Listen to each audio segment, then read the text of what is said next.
Hey guys, how's it going? So this is my first podcast. I've been wanting to do it for some time now, and some of my best ideas I get when I do long distance driving. So I'm the one who usually drives when we go to California or Las Vegas, and I remember sitting in my car and just having this thought that I wanted to tell people about cryptocurrency.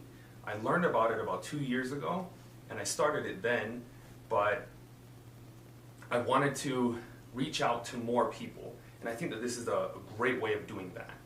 So this first podcast is going to be about cryptocurrency. We'll see what the next ones are going to be about, but I would really like to do this. I remember growing up and always thinking that I was going to talk to a lot of people, and my first thought was that I was going to be in front of a crowd like a motivational speaker. But now it's so much easier to just put your voice out there on the internet and reach so many people. You don't necessarily have to do that.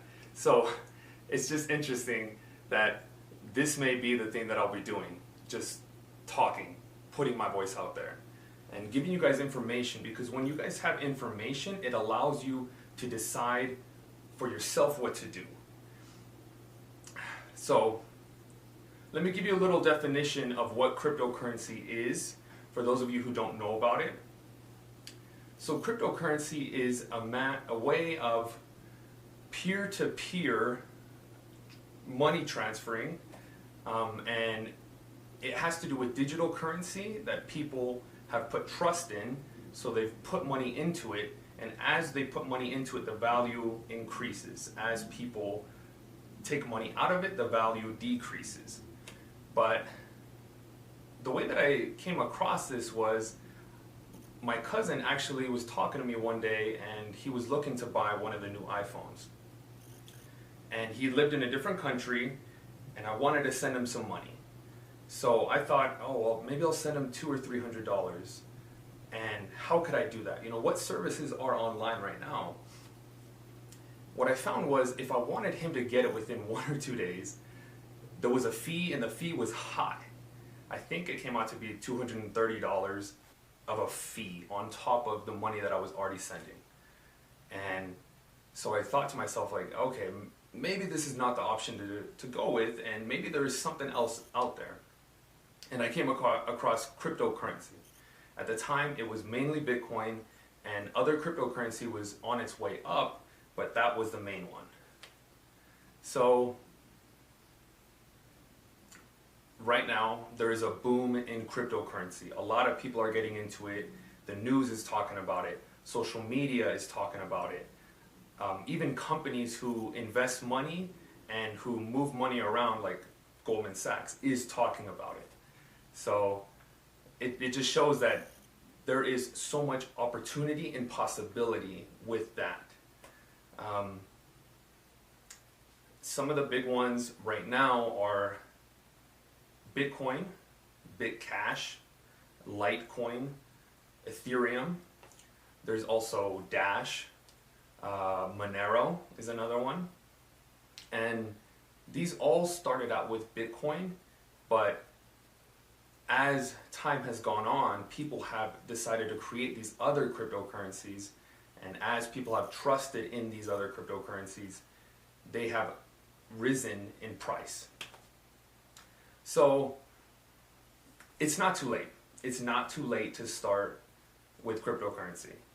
I know that if you go and look at it right now, especially Bitcoin, you might see that it is 14, or actually I just barely checked, it's $12,000.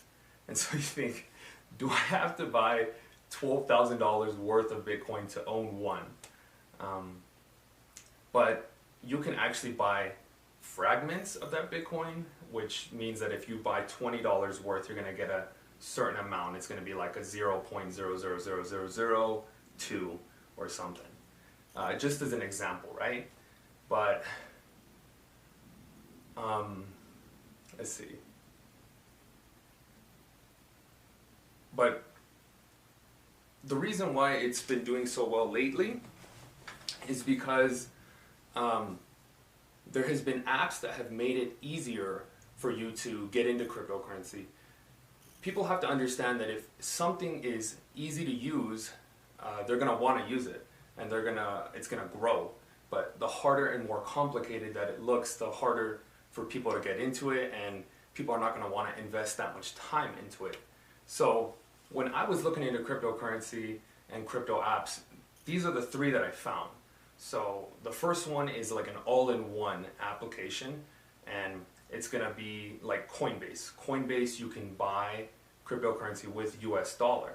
You can have cryptocurrency in there, so like a wallet. You can send it, and it will also tell you where it's at. It's gonna go up and down.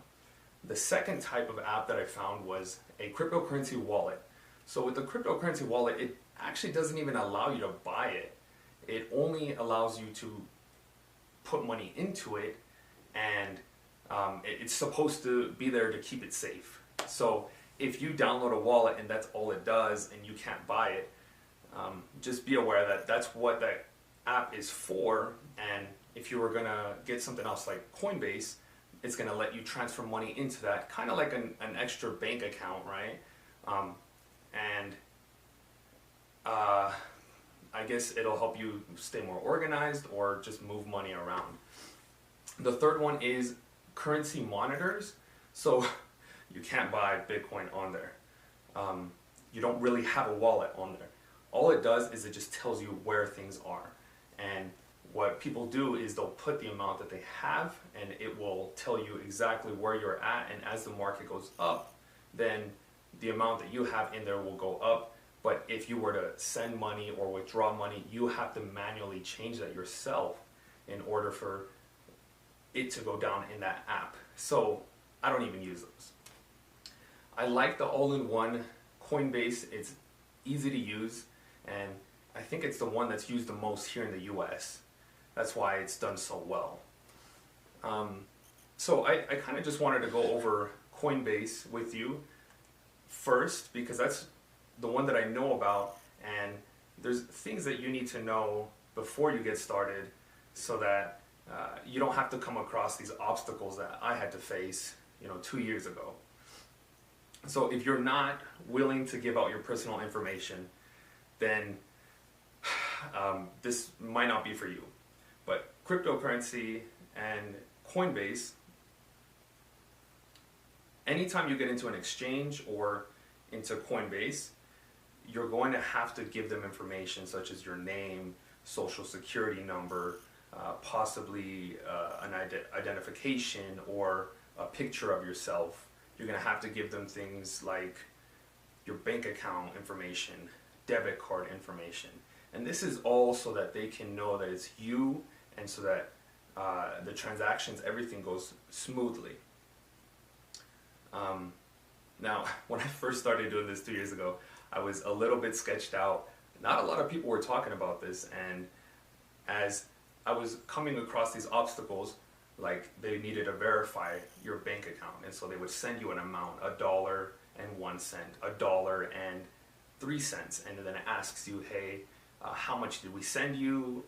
Type in the amounts, and then we'll verify that it made it into your account, and that it's actually your account. Like it's good. We can send money back and forth, and it's gonna work. And I was just waiting like 2 or 3 days. Like, come on, seriously, why is it taking so long for me to get verified and for me to be able to buy this stuff? It's such a hassle. But now I think that so many people are doing it that they have improved their process, and you could do it within like minutes. It'll verify you, and you'll be able to buy Bitcoin real quick, right? So here, let's get on the app, and it gives you right now 4 options: Bitcoin, Bitcash, Ethereum, and Litecoin, and it'll show you in graphs like where it's at. If you click on one of those, it'll give you the option of looking at where the price was within 1 hour, 1 day, 1 week, 1 month, 1 year, and then all. And so you can see that if you wanted to buy it right now, it's at 1307.50, but if you wait maybe an hour, it might go up or it might go down. So based on where it's at, you're going to be buying at that price point, but because you're going through Coinbase, you also have to pay an additional fee at a higher price point because that's how it increases in value. This is the same with selling, sadly. If you're going to be selling your Bitcoin and it's at right now 13,100 and I go to sell, it's going to tell me that we're going to sell at a lower price point, 13, maybe just 1,300 flat. So just be aware of that, okay? Another thing is when you buy Bitcoin here, you have to make sure that your payment is coming from the right account. I have a bank account synced up to it, and I also have a debit card synced up to it. But if you were to buy it from the bank account, it's actually going to take time. It's going to take days. So it's going to be like 5 to 7 days for you to even see the money, for one, come out of your bank account, and two, show up in your Coinbase account. So what I always do is I always switch it over to my debit card. It is an instant buy. It'll show up on your Coinbase account real quick, but the amount that you could buy is a different amount. It's a lower amount. So that's good to know.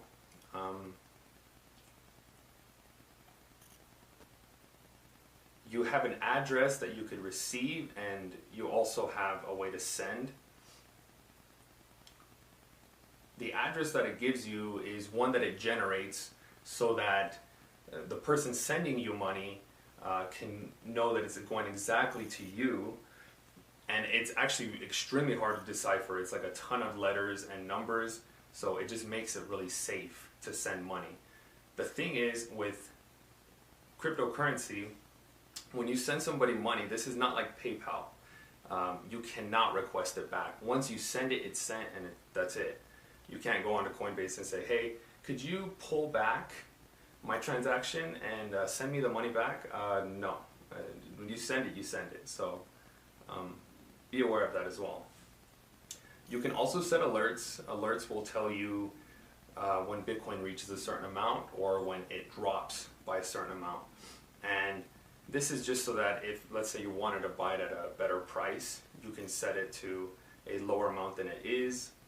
Right now, let me just set one up just as a test. So it's at 13,104, and I could go down to, let's say 2970, create alert. It pops up there, and it shows that when it hits 12,970, it's going to give me an alert. It actually is similar to Venmo. If you ever heard of the Venmo, it's like a money. It sounds like money. And I've got them confused because sometimes I get that alert. It's like, it sounds like money got into my account, but it's only telling me that the Bitcoin is down to that price so that I could buy it. Okay. And now when you send money, because we will be talking about exchanges in a little bit here, and when you send money, you're gonna have to click on your account.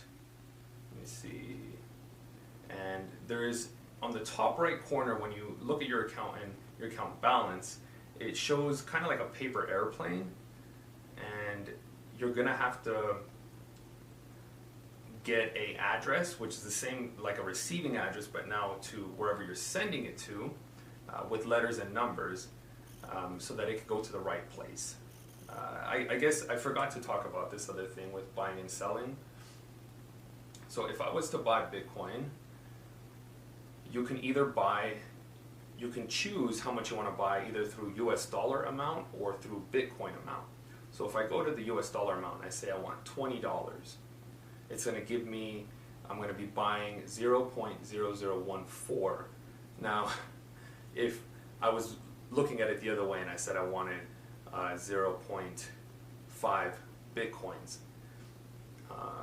before you complete this, oh really? Okay, let's go 2. Sorry, it was giving me some issues here, but it will tell me how much US dollar that's worth. But Huge difference, okay?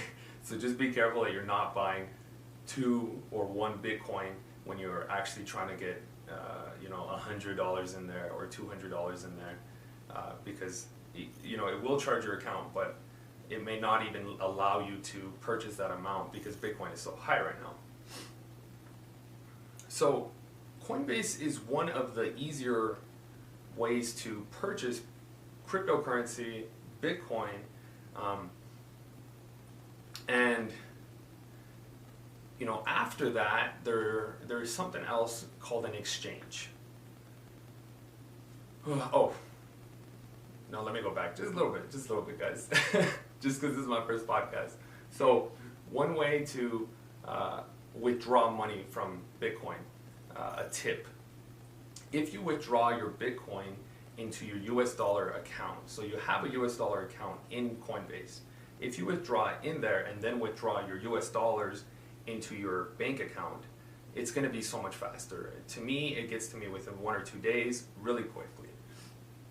But if you go from Bitcoin that you're going to sell and you're going to transfer it into your bank account, it's going to take time because now it has to be sold, it has to be transferred from Bitcoin to US dollar and then into your account. So it takes time. You're looking at 5 to 7 days maybe. And if you were expecting that to pop up within a day or two, you're not going to see it. It's going to take some time. So something else that we have been getting into lately is what is called an exchange. So Coinbase is like an exchange, but it has a very small amount of cryptocurrencies that you can buy at the moment, and you can buy it with the US dollar. So that makes it a good thing for us right now. But recently they've been having other cryptocurrencies that have been going up really well. One of them is Ripple, another one is Stellar, and these are really cheap, by the way. So Ripple is looking at $2.04 right now. My brother talked to me about this one like a week or two ago, and he had mentioned that Ripple was 7 cents, and he wanted to get into this, and he wanted to, find out how to buy it and keep money in there. And I had looked it up the next day, I remember, and I saw it at $1. Oh no, it was like 98 cents, $1.03, $1.13, and I was just mind blown. Like, wait a minute, did it just jump within a few days? I actually looked at the numbers, and it was December 7th to, I think, I could actually give you some real numbers here. So XRP, October, so yeah, December 9th it was looking like about 22 cents, and by the time it's December 28th, we're looking at like 293. Oh no, 293, there is no way that's that high right now. That's great if it is. But it gives you the option to, if you want to now put money into Ripple, you could double your money easily, triple, quadruple, 10 times, who knows. And I know if you're new to this, you're looking at it as it's only worth $2, but the potential of it reaching $10 is very easily for that to happen. It can also reach $100. The projected value of it is going to be $100 by the end of the year next year, and it may be even more. One of the things is, if other currencies get into Coinbase, because it's so easy to use and because you can buy cryptocurrency on there with the US dollar, it gives it the option for it to really skyrocket. In 2018, they have been saying that Coinbase will be putting more cryptocurrency on there. So whatever gets put on there is going to go up. If you were to put money in right now and it was to go onto Coinbase, then you're going to see the value of what you have rise. So Ripple is definitely one to look into. The exchange that I try to get on, because what I did is I just went onto Google and just typed in cryptocurrency exchanges, top 10 or top 40, and I wanted to find one that was here in the US. You know, if anything was to happen with like regulations, I would like to think that a cryptocurrency exchange in the US is going to go by those regulations, or is going to update what it needs to follow those regulations. So Poloniex is a cryptocurrency exchange, and I think it's based, what's this, Wilmington, what is that, DE? Oh, actually, this might be Arizona, shit. Okay, give me a second, guys. I don't want to give you some false information. Here, let me just look it up just to see what that is. Unless that's Delaware. Wilmington, DE.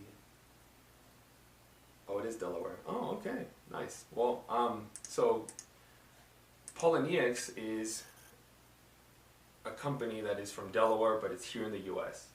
I don't even know where Delaware is, I guess. I didn't even know if that was a state. That's kind of weird. Sorry, that name just sounds like somewhere in Europe. But, so I went with this website. I actually tried to get into a few other ones, but there is so many people trying to get on at this time that all these websites are crashing, and some of them are even not accepting registration at this moment. But Poloniex, it worked. I was able to get verified, and we're good. So if you want to look into that, go ahead. And the way that you would buy Ripple here would be that you have to deposit Bitcoin that you would have bought from Coinbase, and so you would find how to send it here, and then from here you could buy other cryptocurrencies with your Bitcoin. So you would exchange Bitcoin to XRP, which is known as Ripple.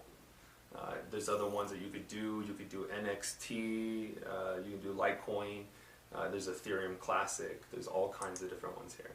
So it just opens you up to more.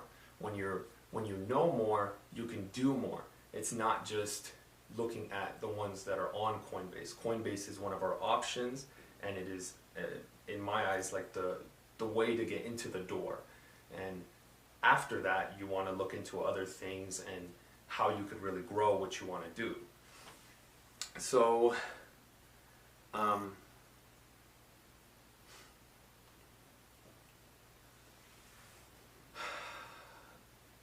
back in the day, I didn't see this as a way to invest. I saw it as a way to send money. That was it. Nowadays, a lot of people are looking at it as a way to invest their money, because they know that if they put money into it and it grows, they can, make money out of it.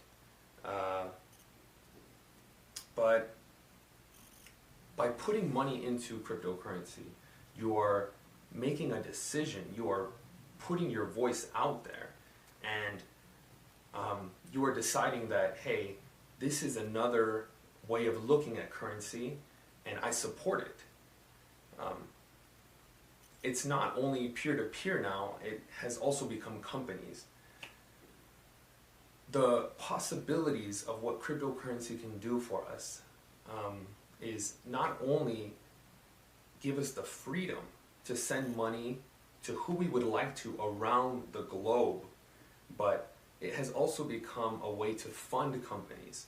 There has been companies that have struggled with funding, and maybe they're overseas. So something has come out that has helped them fund their company, fund their idea, and get their product out to market. When I first looked into Ethereum, and this was like a year or two ago, Ethereum, the concept was that you would buy this and you would send it to a company, and that would be their money. And that would be the way that they use their funds. So it was kind of like for startups.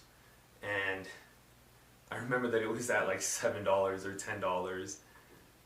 And I just thought, like, oh, the possibility is so much more.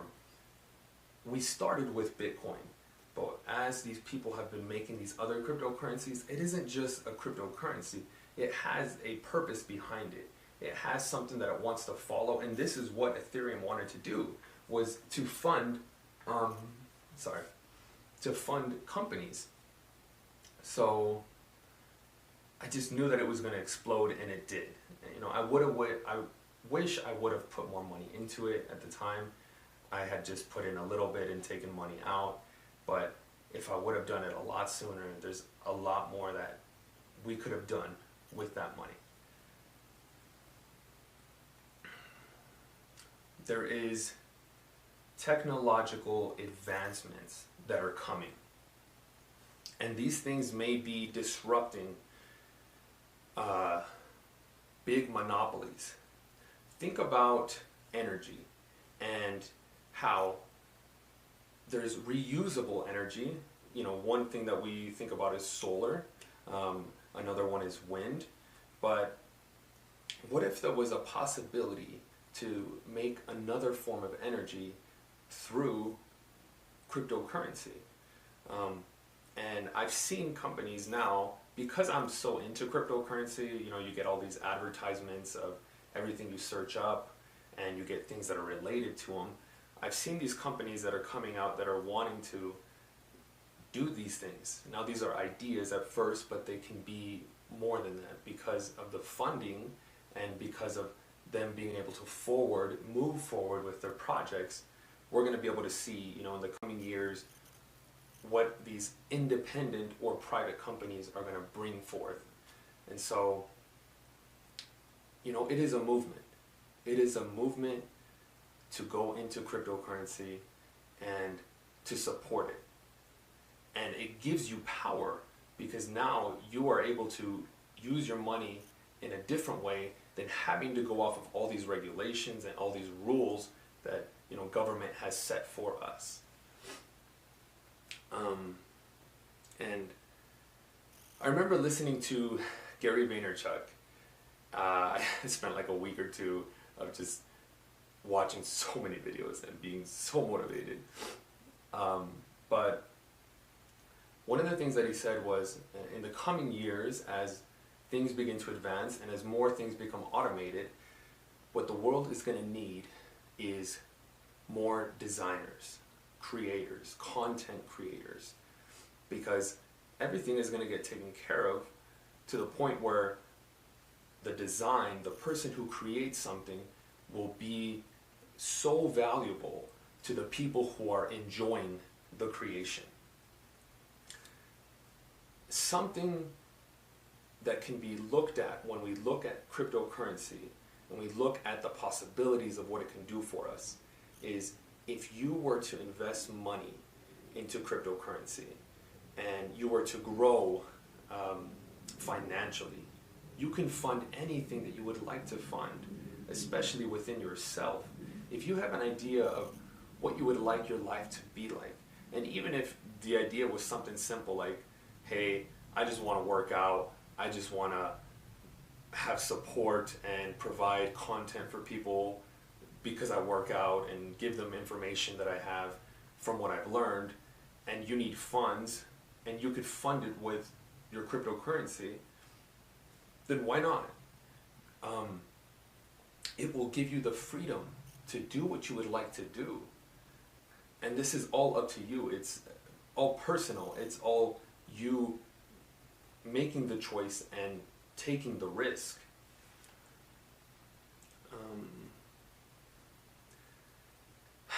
You know, I missed an opportunity not too long ago. I saw Ethereum when it was at 10, and then it dropped to 7. I had put money into Ethereum at $10 and I had seen it drop to 7. And for some reason, my naive mind, that at the time crypto wasn't such a hot topic, but this is why I was just making the decisions on my own. I wasn't reading up anything, but I was just thinking to myself that maybe there's a possibility that Ethereum is going to hit 0. I'm going to lose all my money. And so I pulled money out, but what I should have done is I should have put more money in. I thought about just putting in like $700 at the time when it was at $7. And that would have given me a little bit under 100 shares of Ethereum. And looking at how high the price got, it got up to $700. And I just thought like, wow, I would have had like $70,000 in Ethereum that I could withdraw. And technically, if I looked at this as like a yearly income, I could fund whatever I'd like to for the next year. But I didn't do it. I was hesitant. I felt like my money had gone down and I felt hopeless. So what that doesn't mean is that I don't have another opportunity. We do have another opportunity. It's not too late to start right now. It's just what is going to happen from here to the end of 2019? What is going to happen from there till the end of 2010? It's all based on your decisions and what you're willing to put in. But you will see the fruits of your labors through doing that and through being aware of this. This is something that you kind of have to look at every now and then, and for some people maybe every single day, so that you could see where the market is.